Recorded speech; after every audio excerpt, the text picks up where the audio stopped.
Hello everyone, मैं शशि भूषण पांडे। स्वागत है वर्चुअल ट्यूटोरियल में आप लोग का फिर से एक बार। इसके पहले हमने ट्रिग्नोमेट्री से रिलेटेड कुछ सम्स सॉल्व किए थे, आज फिर करने जा रहा हूं।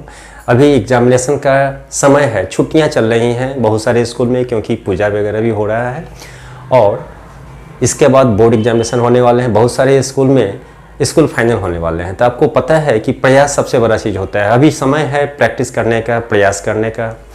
ट्रिग्नोमेट्री के लिए, जिसे हिंदी में त्रिकोणमिति कहते हैं, आपको फॉर्मूले याद करना पड़ेगा। तो इसके लिए बेसिक फॉर्मूले हमने दिया है वीडियो में, आप जाके उसे देख सकते हैं और प्रैक्टिस कर सकते हैं। कहते हैं प्रयास पर ही दुनिया टिकी हुई है। आप जितना ज़्यादा प्रयास करेंगे उतना ही सफलता आपकी कदम चूमेगी, और हमें आशा है आप लोग कर भी रहे होंगे और करेंगे फिर से। आइए हम सॉल्व करते हैं। देखिए इसे, tan थीटा इक्वल टू 1 होने से 8 sin theta plus 5 cos theta by sine cube theta minus 2 cos cube theta plus 7 cos theta का मान ज्ञात करें। आपको इसे निकालना है। तो सबसे पहले हम क्या करें, एक राइट एंगल ट्रायंगल बना लीजिए आप, इससे सुविधा हो जाएगी आपको। ये थीटा हो गया नील कोण, जिसे एक्यूट एंगल कहते हैं। ए, ये बी, ये सी, ये 90 डिग्री हो गया। अब हम आते हैं सबसे पहले सॉल्यूशन। दिया हुआ है हमें tan थीटा इक्वल टू 1, इसे आप 1/1 कर लें। हमें पता है tan theta equal to p/b होता है, जिसे हम लंब बटा आधार भी कह सकते हैं। p/b लंब, तो ये आपका हो गया AB बाई BC। तो सबसे पहले हमें क्या करेंगे कि ये रेशियो है, रेशियो से हम सम्स नहीं बनाएंगे, इसे हम कुछ कांस्टेंट स्थिरांक मान लेंगे। तो लेट माना कि AB इक्वल टू 1K, 1 लिखा नहीं जाता है फिर भी, और BC इक्वल टू यहाँ भी 1 ही है, तो ये भी आपका 1K हो गया। अब इसे यहाँ हम K और K लिख दें, हमें AC निकालना है। तो from right angle triangle ABC,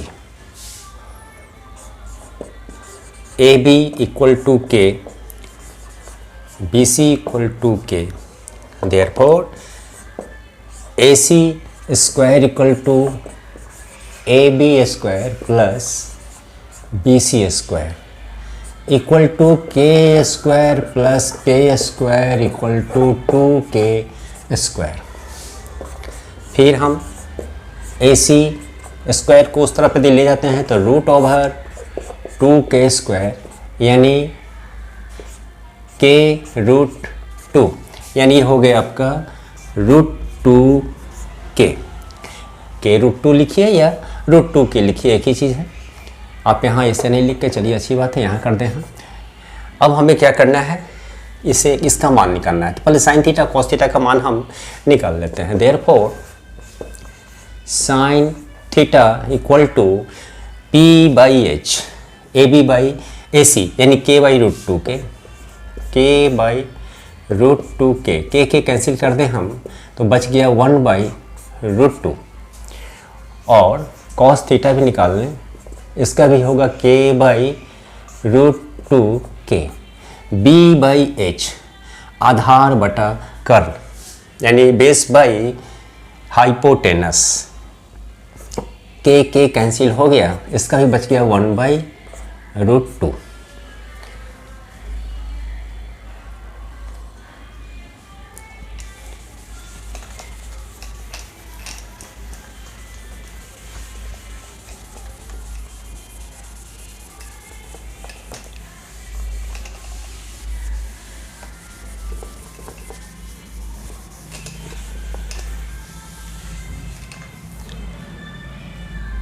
अब हमें इसका मान निकालना है। तो therefore 8 sin theta plus 5 cos theta by sine cube theta minus 2 cos cube theta plus 7 cos theta equal to 8 into 1/√2 plus 5 into 1/√2 by sine cube means 1/√2 का cube कर दीजिए, -2 इंटू 1/√2 इसका भी क्यूब कर दें। अब plus 7 cos theta equal to 8/√2 अब plus 5/√2। यहाँ पे हो जाएगा 1/√2 क्यूब मीन्स √2 इंटू √2 इंटू √2।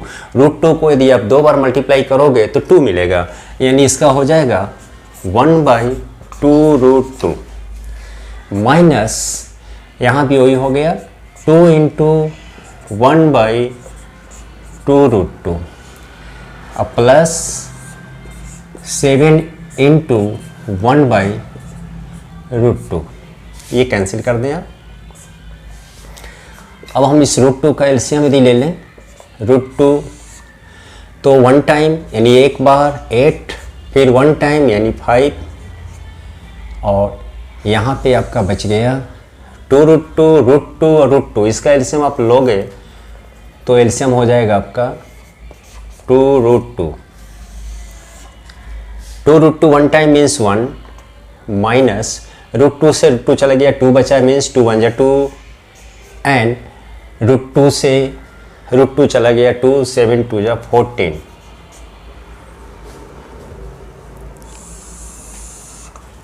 यानी हम देख रहे हैं यहाँ आगे हमारा 13/√2 और फिर यहाँ पे हो गया 1 - 2 + 14 यानी -1 + 14 13/2√2। 13/2√2 इक्वल टू 13/√2। इसे हम रेसिप्रोकल उल्टा कर दें 2√2 पर और 13 को नीचे, ये 13 कैंसिल हो गया, √2 कैंसिल हो गया, इक्वल टू 2। ये आपका आंसर हो गया। आप इसे नोट डाउन कर लें, फिर मैं नेक्स्ट क्वेश्चन में आता हूँ।